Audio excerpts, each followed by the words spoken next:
Vamos falar então hoje sobre Resgate, né? Resgate 2, Extraction no original, né? Então, filme do Thor, né? Do Chris, o sobrenome dele é sempre complicado, mas o Hemsworth, de 2023, continuação do primeiro filme de 2020, lançado pela Netflix.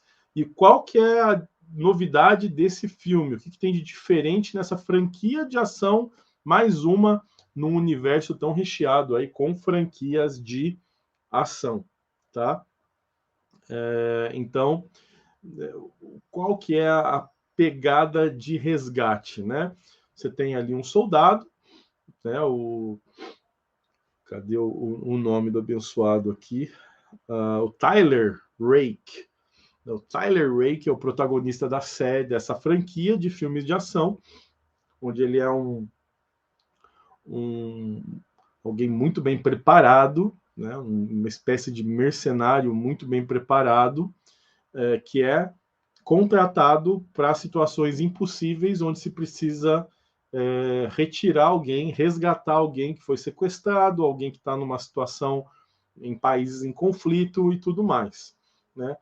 Tem o primeiro filme lá 2020, onde aparentemente, né, o filme ele consegue salvar um garoto e ele tem um trauma muito grande com relação ao passado dele, onde o filho dele era aparentemente tinha algum tipo de câncer, alguma doença degenerativa bastante grave, e ele vai para uma missão com o filho doente no hospital, e quando ele retorna, o filho havia falecido. Isso gera uma série de traumas, né, nesse homem, e a partir dali ele se dedica cada vez mais para esse trabalho, que é bastante, extremamente violento. O filme é uma ação bastante violenta, o que também é uma tendência. A gente pega um John Wick da vida, que a gente já falou aqui, né, que a gente falou aqui já, John Wick, algumas semanas, alguns meses atrás. Então você tem essa tendência, né? Tá na moda filmes de ação extremamente sanguinolentos, digamos assim, né? O Hector tá falando aqui que ele não tem mais martelo e machado. Machado ele tem lutas de machado ali, né? Ele corta madeira com machado, e eu acho que ele usa machado em alguma cena também, nessa pegada de cenas de ação sanguinolentas, né?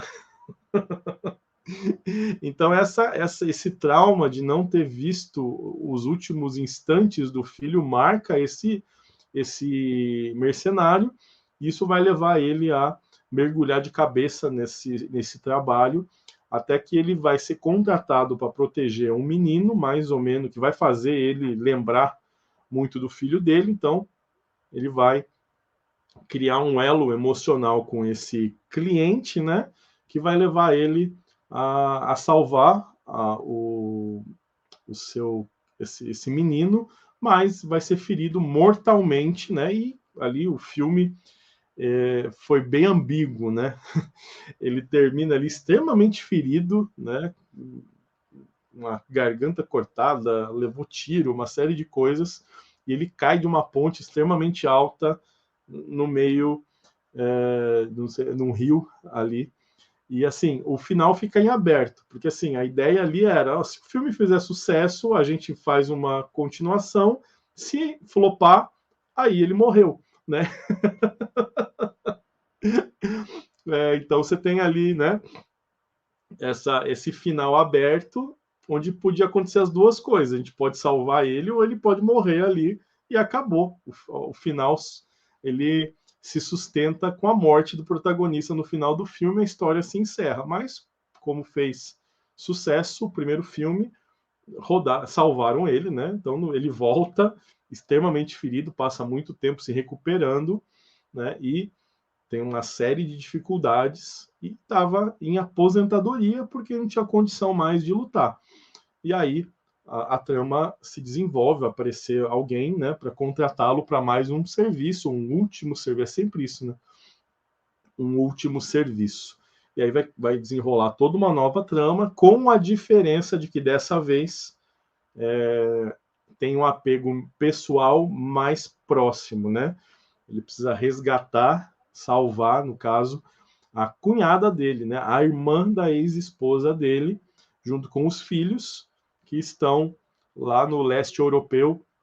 Ela se casou com um dos grandes traficantes ali e tal do país.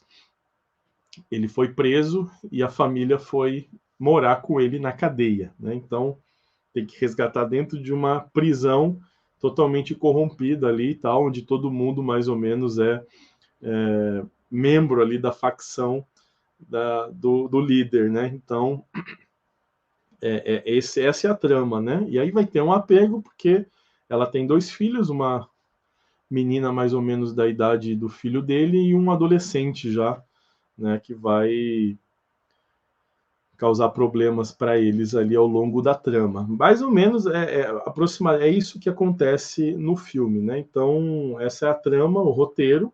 Ele é e qual que é a grande sacada? Pelo menos assim, o primeiro filme fez isso muito bem, né? Porque essa é uma leva de filmes de ação que esse filme foi dirigido, tanto esse quanto o anterior, pelo Sam Hargrave. Quem que ele é?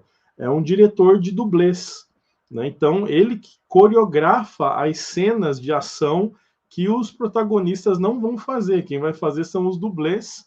Então, você imagina que um filme dirigido por um dublê profissional, né? Alguém que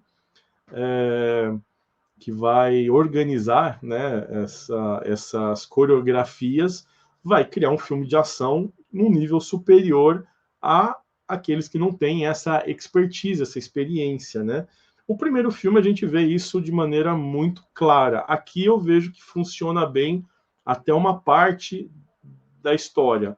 Até a metade do filme, mas um pouco além da metade, assim, você tem essa isso. O filme não precisa fazer muito sentido, o roteiro não precisa ser muito bom, você vai ter pirotecnias de todos os tipos, helicóptero caindo, bomba explodindo para todo lado, é incêndio e tal, mas o que pega nesse filme?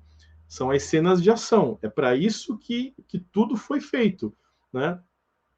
Tudo é construído para nos oferecer grandes sequências de ação, né? Esse filme tem uma sequência incrível, assim, de 21 minutos ininterrupto, né? Que eles chamam de plano sequência, onde, assim, ela é filmada, né, os cortes vão acontecendo simultaneamente, você não tem parada, né? É uma cena de ação de 21 minutos sequenciais, onde vai acontecendo tudo, tem as tomadas de câmera, a cena é sensacional para quem gosta desse tipo de filme, né?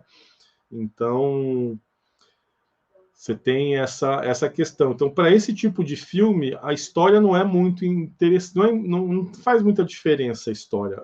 Quem gosta desse tipo de filme gosta de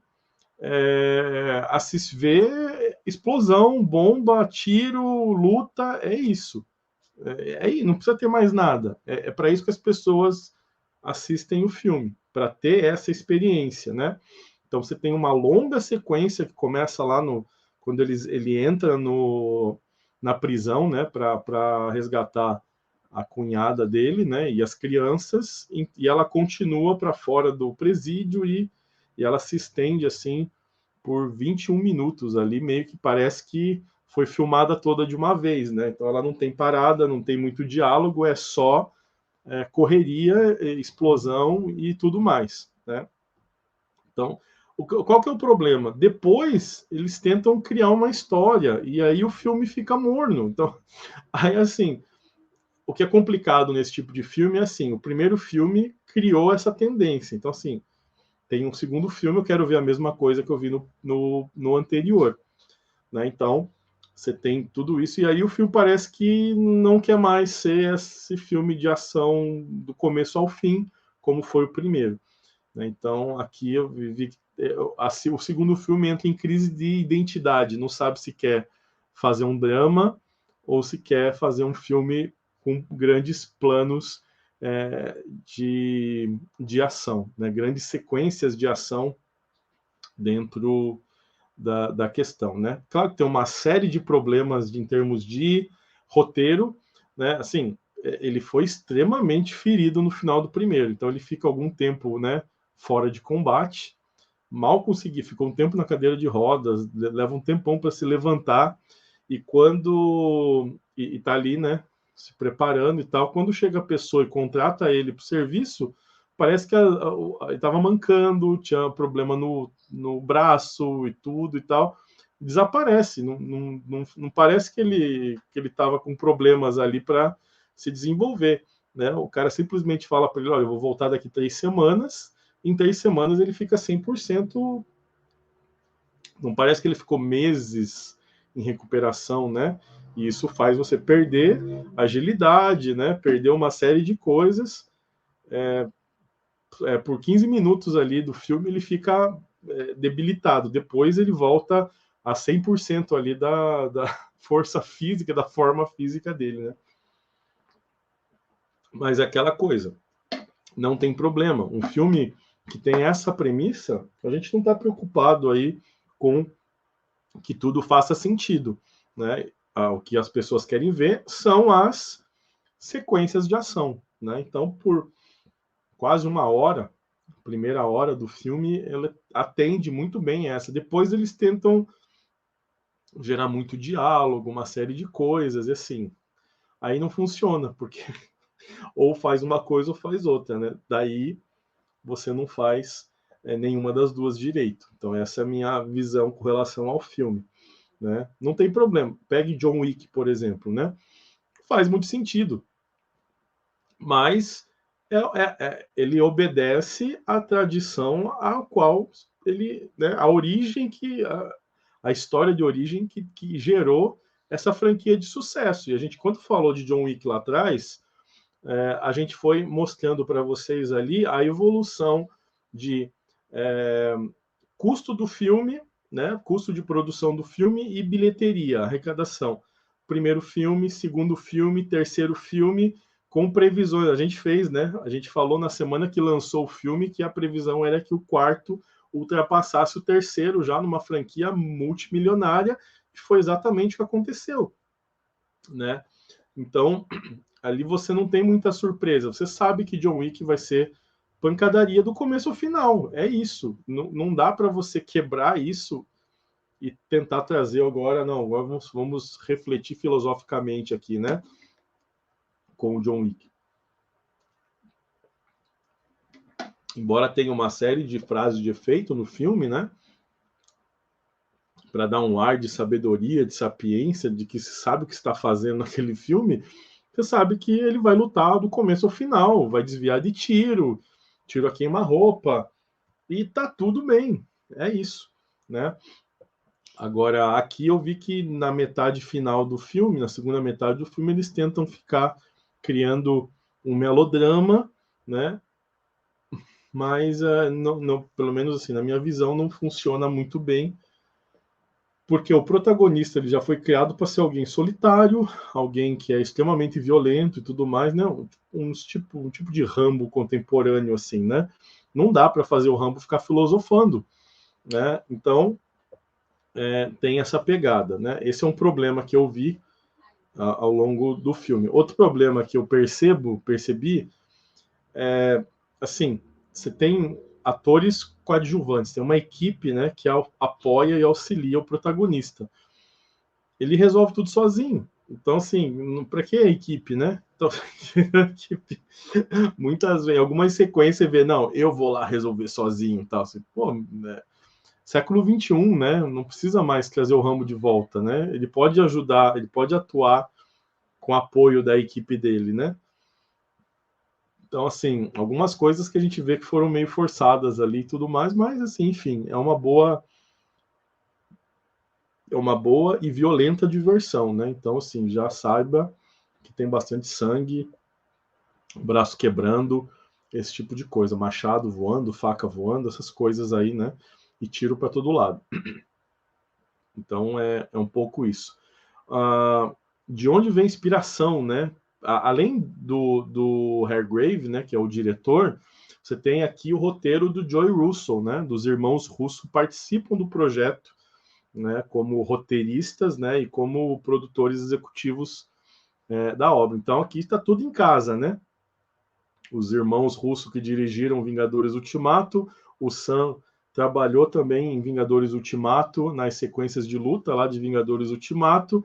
Então, né, o Thor estava nos 2 filmes, então tá tudo em casa, né?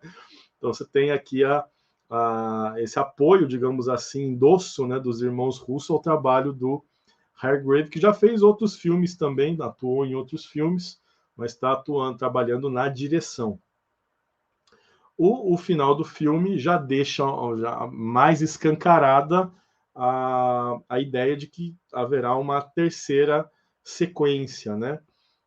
Então aqui já não fica dúbio, já se provou que deu certo a sequência dentro dos parâmetros que a Netflix estabeleceu, e nós teremos aí um terceiro filme, uma continuação aí da sequência. Então, de onde veio a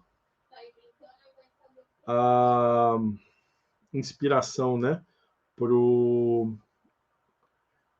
só essa imagem aqui. A origem, né, da história é de um HQ, de um quadrinho de 2014, né, também escrito, roteirizado pelos irmãos Russo, né, chamado Ciudad. E ela não é chamada Ciudad por acaso, porque a história se desenvolve aqui na nossa fronteira, né? Então, Cidade de Leste. Então, não é nos lugares originais do primeiro filme, não é muito normal, né? Você vê histórias aí cinematográficas hollywoodianas se passando, né? Aqui, né? No Paraguai, no Brasil e tudo mais, né? Então aqui você tem a história é muito mais violenta que a original e também foi roteirizada e foi desenhada pelo, cadê o nome do desenhista? Não coloquei, tá ali, Andrew Parks, eu acredito, né? Se não me falha a memória. Então, tem traficante brasileiro, tem uma série de personalidades latinas aqui na obra original que deu, né, inspirou aí a produção de Resgate Extraction, tá? Então, tá aqui para você que não sabia, talvez isso você não soubesse, né? A obra ela é inspirada aí em uma HQ que não sei se tem versão em português. Na Amazon está extremamente caro, então não sei se tem equivalente aí para o mercado brasileiro dessa HQ que deu origem aí ao filme, tá? Também tem a mão aí dos irmãos Russo nessa HQ, né? Bom, é isso então sobre minha opinião a respeito do filme, né? Tem cenas bem cruéis, assim, de violência também, assim, no caso dos... o Underparts, que é o autor, né? Anthony Russo, Joey Russo, né? E o Gonzalez, meu primo, né? Parente da Meire aqui, que fez as ilustrações, né? Meire Gonzalez, Leon Gonzalez, né? Brincadeira. Essa última parte aí não é parente, não. Então, tudo isso, né, a gente trouxe, se você assistiu, né, o Hector assistiu, tá falando ali da mão, tem, né, é aquela coisa, né, é uma tendência, né, você, há algum tempo atrás, essas cenas ali mais viscerais, elas ficavam ocultas, né, você tinha o tiro, você não viu o resultado do tiro, você ouviu o estampido, né, ouvia o barulho e a pessoa caindo, você não via a bala entrando, saindo do outro lado, né, o cara pega uma faca, você acerta, você vê o cara rodando e o cara cai. Agora não, a faca entra na carne, ela sai, ela jorra o sangue e tudo mais, né? Essa é a nova tendência em filmes de ação.